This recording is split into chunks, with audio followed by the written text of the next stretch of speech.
Welcome to A Rare Reality, a podcast powered by Jordan's Guardian Angels. I'm Christina Janes, Director of Outreach and Content Development for JGA and host of this podcast.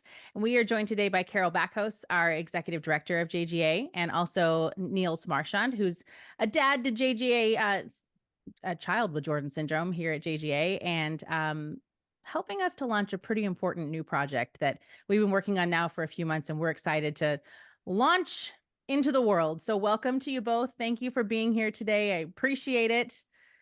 Carol, let's talk about what we're doing. This is a brand new initiative that's going to be headed out and into the world. Yeah, I mean, one of the things we hear from families, or one of the challenges we face as an organization, is that um, a lot of times our numbers are not representative of the amount of individuals out there with the syndrome. And that's really directly related and connected to either lack of awareness or lack of testing or access to testing. And a lot of times, families just don't get directed to the channels that will actually lead them to the right diagnosis. And we see that within our community. We have families that come in 10, 15, 20 years later that have been looking for an answer, but they weren't sent to the right doctor, or when the right test was not ordered in order to do that. So we really wanted to take that on and advocate for more availability of the testing and all, and Niels can kind of cover the details of that. But that's really how it came about. We saw a gap that we wanted to address, and Niels really jumped in to help us do that. Yeah, and you took on a good role here, Niels. It's filling a big void that we knew we wanted to, we wanted to tackle this. And it was like, how do we do this? And the sort of just all happened at the right time that you said, I'm available. Let me help. Let me help. So for those of you that haven't listened to Niels' podcast yet, it is available. I'm going to link it in the notes for this podcast. And it's great because we talk all about Ollie and your journey with Jordan syndrome. And so take a minute and listen to that one. But that was part of the reason why you helped to get involved here, right? It was, and I think Carol, you said it best. I view that parents and caregivers have an opportunity, a responsibility to be advocates for those that cannot yet advocate for themselves. And when I, found that I wanted to make time for this initiative, it became pretty clear that there was an opportunity to, think about the journey that Ollie went through, which he was kind of lucky in that it did not take him all that long. It did not take us all that long to get to a diagnosis. I mean, he started showing symptoms, within a few months of being born, and we happened to catch a very mild seizure on camera. And when we did that, we realized, wait a second, like something else is going on here, and we exhausted a ton of tests, a lot of time out, and a lot of patience by him to go through that. And finally, our neurologist was like, "We have no idea what's going on. The last thing we can do is to get your and your wife's and Ollie's genome mapped," and that ultimately gave us the answer. But it took a while. It took a while. And for many families, it is an incredible amount of time that passes. I mean, Carol, you mentioned that, and it's impossible to get those answers. And finally, perhaps they stumble upon someone who says, "Let's try this." But the effort here is to cut out the middleman on this. Like, let's get from point A to point Z in a much faster fashion. Because at some point here, this has to change. And Carol, I think you can Yeah, speak. and that was our experience too, right? I mean, Yara had difficulty at birth, so while that was not fun experience to go through, but it really connected us with specialists right away. And we had, neurology on our team right away, which really expedited our journey. But even after, we still had to do all these tests that Nils talked about. We had to do the EEGs, we had to do the MRIs, we had to do the blood testing, and then we were sent to genetics. And genetics had to do one thing at a time before we got to West testing. And that's really What our plea here is, one, to educate families, because when we went through it, we didn't know. Like, we did the first round of genetic testing, and when they said we didn't find anything, we didn't know there's a second and third and fourth and fifth round that still had to. If we had we known, we would have acted differently, we would have advocated differently. But now that we know, we're trying to educate families going through that to know what to ask for and to push for that. So let's talk about the project that we're working on. Niels, kind of give us the overview of what this is and the importance of it moving forward.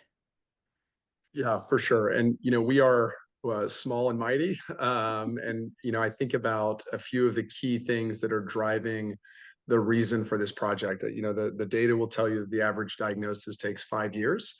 If you extrapolate that out, that's nearly 2,000 days. And when I think about the value that Ollie got from it only taking about a year, we were able to get him into early intervention therapies, and he has been doing them almost every day for years and years and years. And there's no doubt in my mind that that has had a meaningful impact on his progression through the journey. And everyone's journey is different. And so what became pretty clear was an opportunity for us to really start a grassroots movement around getting clinicians, specifically pediatrics, to continue their awareness of what are some of the common symptoms for Jordan syndrome, but also other rare diseases. And when they start to identify these things that don't seem to have apparent answers, not just to go down the traditional path of MRIs, EEGs, et cetera, which can take years and years, but recommend a referral to neurology and genetics as soon as possible if they have any inclination that there might be something that those traditional tests can't or may not uncover. And so, the project is really creating a crawl, walk, run approach. The first step is a very short, ideally 5-minute video that we've created that would be shareable to clinicians, pediatricians, to watch on when they've got a few minutes of downtime, which I know is not a lot, and really encourage them to run this parallel path of traditional testing and pushing for the referral to genetics and neurology. Yeah, Yeah, and the video is also for families, right? If families that are just starting on this, that might not know this is what they need to push for, right? So we're hoping, it will reach families kind of in the initial phases. Something is not quite right, but they don't have their diagnosis, and they can kind of take that to their doctors and say, hey, listen. And also it pushed for the West testing first, right? The whole exome sequencing. So we're now like going through that whole slew of things. And it's really apparent in the community a lot of times, there's these umbrella diagnoses, right? Like autism or epilepsy or cerebral palsy. And oftentimes a big percentage of that, they fall under a genetic diagnosis, but we don't often take that extra step and do that testing and come up with that. So it's really a push to help us get closer to that. Yeah, and I think here too, the where to find it one-stop shop approach is so important because it's overwhelming in and of itself when you know something is going on but you can't get that answer. You're not getting to the answer. So how do you get there? This will help. It's a one-stop shop. You can either share the video across your platforms to share with other families who might be experiencing something similar, but you can also take it to your clinicians, and we will be taking this and getting it out to clinicians too, with the help of our families. Yeah. Big step in the right direction, we hope. One step closer to getting the answers that everyone needs. So where do families come in on all of this? Niels, help us to rally the troops here and see where everyone can come in and help. Yeah, I think to use the sharing is caring analogy, certainly sharing this out to, again, their clinicians, their network, you have to ask. Like if you don't ask, it's not likely to happen. So getting a hold of your pediatrician and saying, hey, would you listen to this? And would you share it with your network of pediatricians, because this multiplier effect is really something that we're going to need because it isn't going to get solved overnight, right? We know that the more pediatricians and neurologists request this genome sequencing, the more insurance companies will pay attention, and the more insurance companies may be more comfortable with moving that test earlier, because in the end, the earlier you can get a diagnosis, the actual you'd save more money, right, in the end, because you may not have to run as many tests. And so for us, the more you can amplify that out and give feedback, right, this is just the first step of what is a really simple message of, here's what we see, here's the impact, here's the benefit of early diagnosis, right, and what do you need to do, which is, again, try and get to referrals as early as possible. Mhm. Yeah. So And there's, we'll also have, sorry, go ahead. Christina, we'll Go also ahead. have the video on our social media as well. Exactly. So that's another way for them to share and help us reach a wider audience. And I just want to say also here that, like, for families, if that they're not part of our network, I mean, this effort is not specific to Jordan syndrome, even though, the more we do testing, the more likely that we'll find individuals with Jordan syndrome. But also for families out there, like, whole exome sequencing is now available for not a lot, even if we do private pay, like we're talking, couple $100. So it's like, don't feel like, okay, I can't get through to my pediatrician to send me to neurology, or my geneticist wants to do like 6 years worth of testing. Like, it's not ideal, and having to pay for it, it's not ideal, especially if that's not something you can do. But I just want to mention that there are options to just go and get it done if you think that's the right thing for you, and not kind of be stuck in that cycle. It's another opportunity also for our community as Jordan's Guardian Angels to branch out to other communities too and make those connections, because you may know someone whose child has something else that they're living with. You may know another group where there's someone involved. Let's get this video to them too, because the whole point of this is that we're stronger together, whether that be just here at JGA or with other groups in general. If we can help to spread the word to others, if we can help to build this rare disease community and bring everybody together, things are going to happen at a much faster pace. It's just it's the common sense approach here that we can do more when we can do it together. So let's get everybody going on it. Share it across your social media platforms. Help us to get it to your clinicians. That way, I mean, we can make lists of hospitals and experts until we're blue in the face here, and hope that when we send it out that someone's going to open it. But it's so much better when you've made that personal connection with someone. You can send it out to them directly and say, hey, take a look at this. Can you send it to other people that who are in the medical field? I mean, it's important to be able to get this word out in a different way. Yeah, and to add to that, if as part of our efforts, and that's specific to our families, if they reach, their doctors or their hospitals, and they're interested to educate their internal team on this, or they have an opportunity for a conference or whatnot, and our team is available to support that, so just reach back out to us, and we're happy to set up presentations, to do training, or reach out to our research team and the professionals there, and connect them that way so they can learn more through that channel as well. Nils, and I think that if you can chime in here too, as a dad, as a parent, both of you are part of that. Not only you're getting the work done side of this, but you're also parents to children living with Jordan syndrome and talking about how important this is too. So chime in on that for just before we wrap here.